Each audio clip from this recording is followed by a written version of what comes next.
श्री सीताराम जी को दर्शन किया तो श्री किशोरी जी से कहा, मुझे मिथिला जी की मिठाइयाँ भूली नहीं, मैं पाता गया लेकिन मेरा पेट नहीं भरा, आज भी वह मिठाई याद है। यह बात मैथिली शरण गुप्त जी ने कही है। निषाद राजगुह की पूर्व जन्म की कथा बहुत सुंदर सरस है, पुराणों में इनकी कथा वर्णन है। ये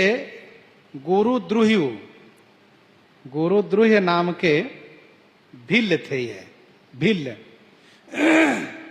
जंगल में शिकार के लिए गए थे। वह दिन शिवरात्रि का था। दिन भर भोजन के अभाव में कुछ खा नहीं पाए थे और परिवार भी इनके भूखे थे। तो इन्होंने सोचा कि संध्या काल में मैं चलता हूं, रात्रि में कोई ना कोई शिकार जरूर आएगा, मार करके लाऊंगा और उससे अपने परिवार को ही पोषण करूंगा, मैं भी खाऊंगा। तो वह गुरुद्रुह नाम का जो भिल्ल है, वह कांधे पर तुम्बी में पानी भर लिया, बांध दिया और हाथ में धनुष बांध लिया और एक सरोवर के पास बिल्व के वृक्ष, बेल के पेड़ पर, जो बिल्व दल है, जो भगवान शिव का प्रिय वृक्ष है बिल्व, उस बिल्व के वृक्ष पर चढ़ गए गुरुद्रुह और वहां पर एक डाली पर बैठ गए। सोचने लगे कि सरोवर में कोई भी पशु तो पानी पीने आएगा ही, मैं मारूंगा। संयोग की बात यह रही कि जिस बेल के वृक्ष पर वे चढ़े थे, उसी वृक्ष के मूल में एक शिवलिंग भी था और इनको कुछ पता नहीं, मालूम नहीं, ये उसी डाली पर बैठे हैं जिस डाली से और शिवलिंग का संबंध है, एक संयोग है, योग दिखाई दे रहा है। इसी बीच एक हिरनी आई पानी पीने के लिए, हिरनी।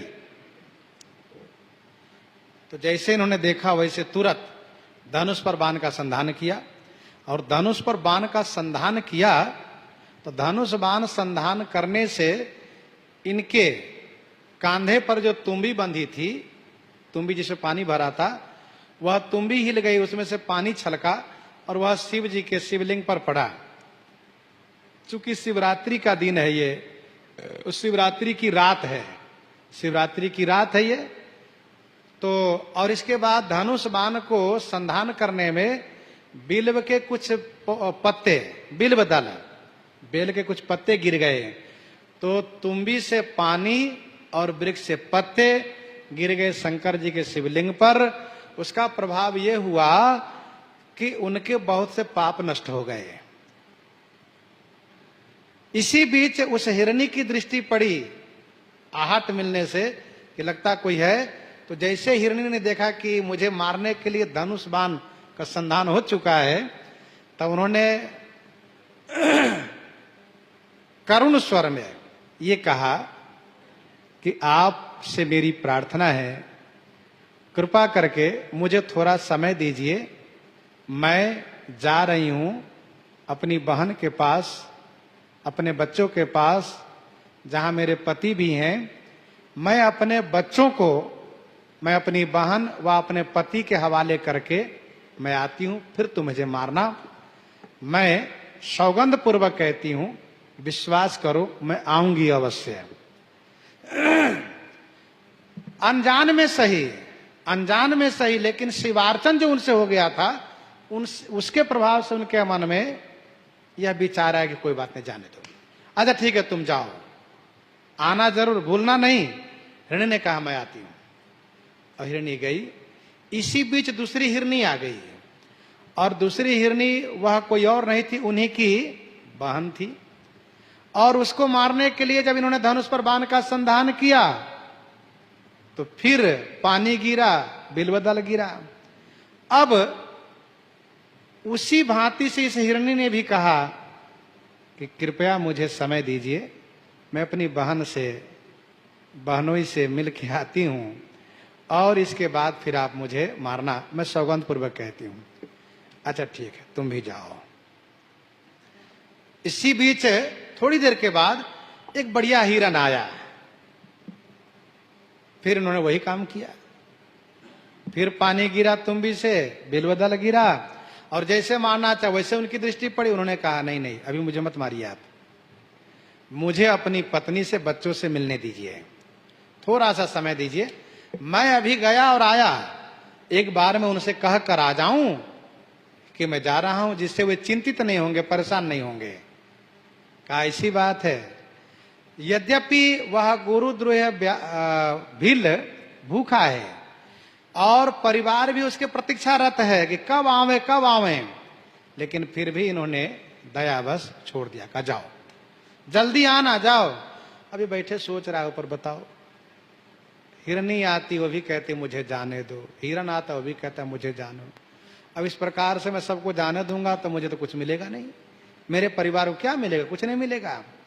ऐसा सोच ही रहे थे कि इसी बीच वो सब वहां पहुंचे हैं, दोनों हिरनी हिरन, और सबने अपनी अपनी बातें कही।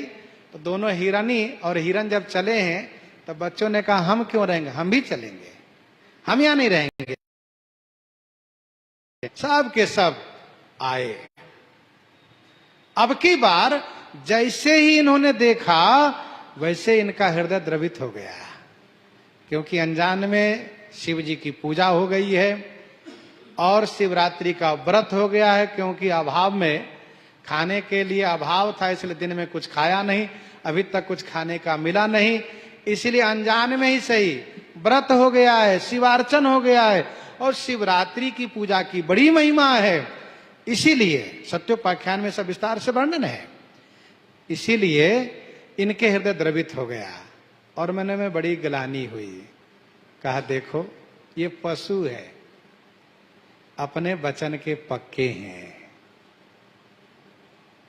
कहा था आ गए, हिरनी भी आ गई, हिरण भी आ गया, बच्चे भी आ गए, सब आकर खड़े हो गए और वे कह रहे हैं अब आप मारो, हम लोग आ गए हैं, हमने जैसा कहा था वैसे सब हम लोग आ गए और हम ही लोग सब मिले थे आपसे।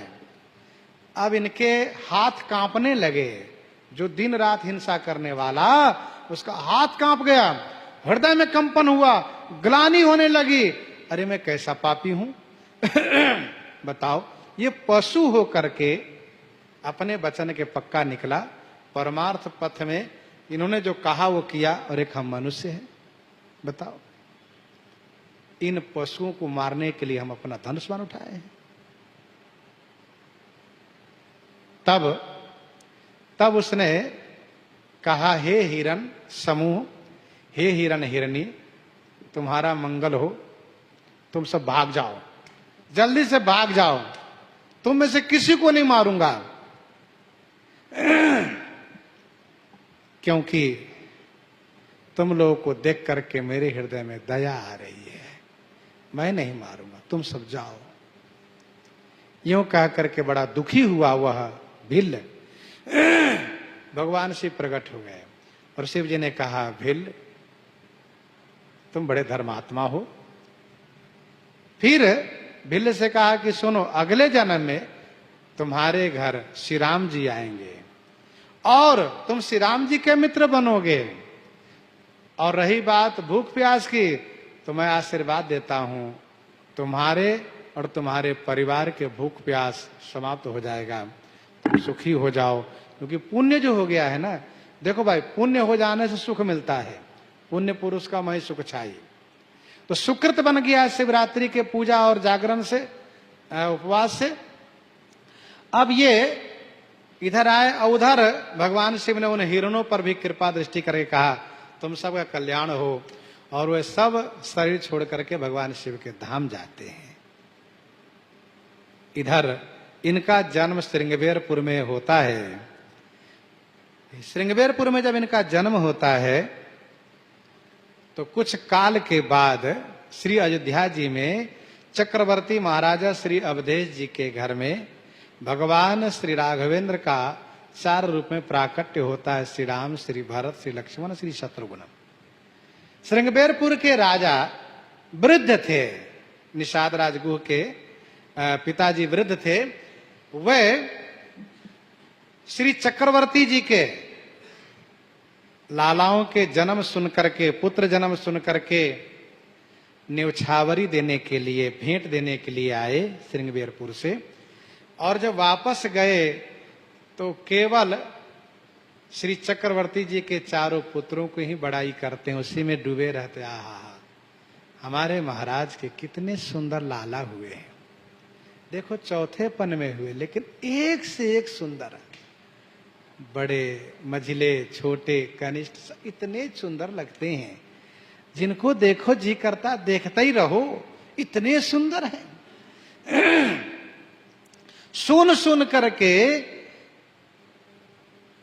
ये निषाद राजगुह, अब ये 2-3 साल के हो गए हैं, बड़े आनंदित होते, पिताजी से कहते, पिताजी फिर से सुनाइए ना, कैसे हैं?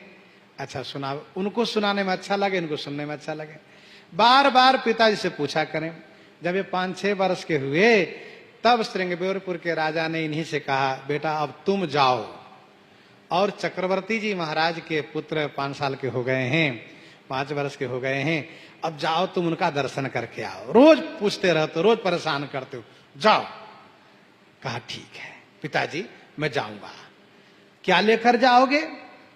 तो रूरू नाम का एक हिरण होता है, उस हिरण के चाम से पनहिया बनवाए, 4 जोड़ा, चारों कुमार के लिए 4 जोड़ी पनहिया बनवाए, और 4 जोड़ी पनहिया बनवा करके उसको बढ़िया कपड़े में लपेट करके, बढ़िया से रख कर गठरी बंधा करके, और एक गठरी पन्ही के और दूसरी गठरी फल फूल का, केला है, सेव है, अनार है, अंगूर है, आदि आदि जो बढ़िया आम है, सब फल लेकर रख लिए। और मन में विभिन्न प्रकार के मनोरथ करते हुए श्री अयोध्या जी पहुंचे। अयोध्या जी में आए तो सोचा नहीं, ऐसे नहीं जाऊंगा महाराज के दरबार में। तो वैसे हमारे पिताजी को चक्रवर्ती जी महाराज बहुत मानते हैं, तो क्या हमारे पिताजी के कुमारों के पिताजी मानते हैं, तो क्या मैं अपने पिताजी का पुत्र हूं तो महाराज के पुत्र क्या हमको नहीं मानेंगे? जरूर मानेंगे। ये मन में मनोरथ को संजोते हुए आए कि हमारे पिताजी और चक्रवर्ती जी में बड़ा स्नेह है, बड़ी मित्रता है, तो हमारे और कुमारों के बीच मित्रता बने, क्योंकि हम छोटे वे भी छोटे, और तमाम तरह की बात मन में सोच रहे। लेकिन ऐसे नहीं जाऊंगा, पहले श्री सरयू जी में स्नान करूंगा। बहुविधि करत मनोरथ, जात लाग नहीं बार। पहुंच गए श्री सरयू जी के तट पर, और गठरी रख करके और नहाने लगे। आहा, श्री सरयू जी में डुबकी लगा के मन प्रसन्न हो गया उनका। वाह, जा मत जनते विरहि प्रयासा, मम समीप नर पावहि वासा, दरस परस मत जना रूपाना, हरई पाप कह वेद पुराना। आनंद आ गया। इसी बीच उन्होंने देखा कि कुछ बच्चे लोग आ गए। उस समय वो 4 कुमार भी, लेकिन ये तो जानते नहीं उनको कि यही कुमार है। अब श्री राम जी तो सबके मन की बात जानते, जैसे वे मनोरथ करते आए हैं कि मैं यह पन ही उनको पहनाऊंगा, यह फल उनको खिलाऊंगा, वे मुझसे पूछेंगे, मैं अपने पिताजी का नाम बताऊंगा, वे मुझे देखकर खुश हो जाएंगे। मैं कहूंगा कि यदि आप उचित समझे तो मुझे भी अपना मित्र बना लीजिए। और मित्र भाव की भावना श्री राम जी को बहुत अच्छी लगती है, क्योंकि मित्र भावे न संप्राप्तम न तेजेम कथंचन। अब वे सरयू जी में डुबकी लगा रहे हैं, आनंद ले रहे हैं। इसी बीच 4 कुमार आए, गठरी खोलने लगे। गठरी खोलने लगे, दूर से देखा, वहीं से देखा तो देखते ही मोह गए। आहा, बड़े सुंदर लग रहे हैं। और मन में थोड़ी गुस्सा तो लग रही है, कौन है बताओ, गठरी खोल रहा है। अरे मैं यहाँ के राजकुमारों के लिए लाया हूं, ये पता नहीं कौन आ गया तो गठरी खोल रहा है। लेकिन फिर भी कह रहे हैं कोई बात नहीं, खोल लो। इतने सुंदर है कि मना करने का मन भी नहीं हो रहा है, अंदर से झिझक भी हो रही है। फिर इसके बाद देखा कि चारों गठरी खोल करके अपने अपने पांव में पन्ही नापना शुरू किए, और चारों भाई पन्ही पहन लिए। कहा बताओ अब मैं राजकुमार के लिए क्या ले जाऊंगे, तो पहन भी लिए, और पहन लिए, देखने में अच्छा ठीक है पहन लीजिए, इतने सुंदर लग रहे हैं। और श्री राम जी तो टुकुर टुकुर देख भी रहे हैं, पहन भी ले रहे हैं। अब उनको बोलने की इच्छा भी रही है और हिम्मत भी नहीं पड़ रही है, मना भी नहीं करते बन पा रहा है, और मन में रोष भी आ रहा है, पता नहीं कौन है, लेकिन है बड़े प्यारे। यदि हमारे महाराज के कुमार होते तो फिर क्या कहना, लेकिन अब पता नहीं कौन है, कोई बात नहीं। इसी बीच फल की गठरी खोल लिए और चारों भाई केला ले खाना शुरू कर दिए। अब उनसे नहीं रहा गया, जल से निकल के आए और कहा बताइए आप सब बिना पूछे पन्ही भी पहन लिए, जूतियां पहन लिए, फल भी खा लिए, आपको मालूम होना चाहिए कि हम किसके लिए लाए हैं ये। तो लक्ष्मण जी ने कहा किसके लिए लाए हो बताओ। तो उन्होंने कहा यहाँ के महाराज, राजाधिराज, चक्रवर्ती नरेश, श्री दशरथ जी महाराज के 4 कुमार हैं, 4 लाला है, उन 4 लाला के लिए हमें सब लाए हैं। अब आप लोग पहन लिए, बताओ फल भी खा गए, हम क्या लेके जाएंगे। अब इस प्रकार से मुंह बनाने लगे, रोने लगे, दुखी हो गए। तो श्री भरतलाल जी ने कहा काहे रोते हो। अरे श्री राम जी ने कहा अरे हम ही तो हैं वो महाराज के 4 पुत्र, आप है कहा। अरे तब तो फिर क्या कहना, तुरंत चरण में लौट गए, और चरण में लौट गए तो श्री राम जी तो उठा के हृदय से लगा लिए। भैया भरत इनको हृदय से आपको लगाओ, लक्ष्मण जी तुम भी लगाओ, शत्रुघ्न, और बारी बारी चारों लगाए। और श्री राम लक्ष्मण एक तरफ, श्री भरत शत्रुघ्न एक तरफ, दोनों तरफ से दोनों भाई उन दोनों को दोनों तरफ से हाथ पकड़ लिए, और चारों भाई ने कहा चलो पिताजी के पास लिए चलता हूं। तो पूछा भी कि नाम क्या है, बताया गुह नाम है, कहा हा, बहुत बढ़िया बात। अब वो चारों भाई इनको पकड़ करके और अन्य सखा लोग के साथ लाए राज दरबार में। जैसे श्री चक्रवर्ती जी ने देखा और पूछा ये कौन है बालक, तो श्री राम जी ने कहा ये श्रृंगबेरपुर के राजा के पुत्र हैं, गुह नाम है इनका। तो श्री चक्रवर्ती जी बड़े आनंदित हुए, और सबसे बड़ी बात ये हुई, इतनी प्रसन्नता इस बात को लेकर हुई कि श्री राम लक्ष्मण एक तरफ, श्री भरत शत्रुघ्न एक तरफ पकड़े हुए हैं, और आनंद आया। महाराज ने उनको हृदय से लगाया, और तुरंत मंत्री से कहा सुमंत्र जी निषाद राज को संदेश भेजवाइए कि उनके कुमार यहीं रहेंगे, क्योंकि हमारे कुमार को भाग गए हैं ये, इसलिए यहीं रहेंगे। सुमंत्र जी ने तुरंत संदेश कहलवाया, और निषाद राज ने सुना, कहा ये तो हमारे भाग्य की बात है, चक्रवर्ती जी महाराज के कुमारों के साथ हमारे कुमार रहें, ये तो हमारे लिए सौभाग्य की बात है।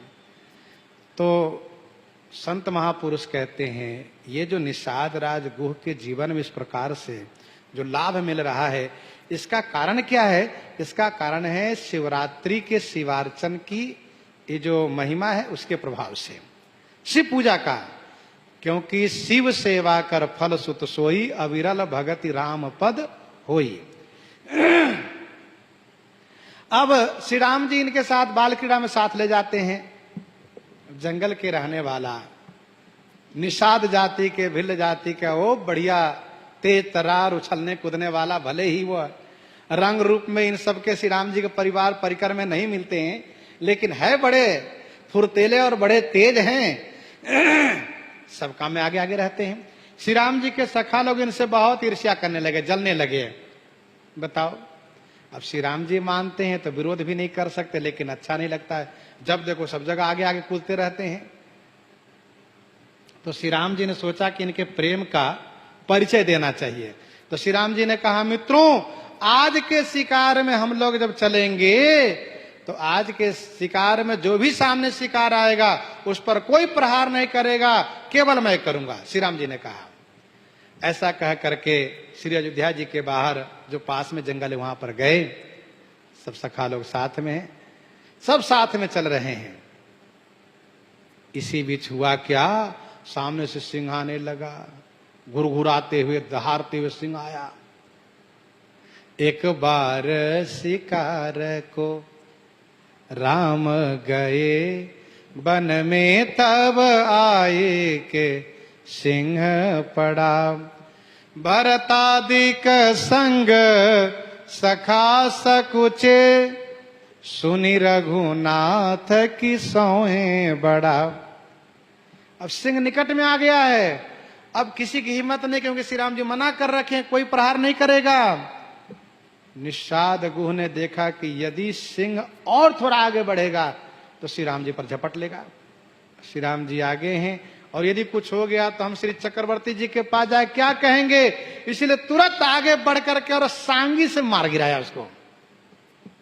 भरतादिक संग सखा सकुचे, सुनि रघुनाथ की सोहे बड़ा। समय पर सेवक ढीठ न जानी, निषाद झपट के सांगी जड़ा।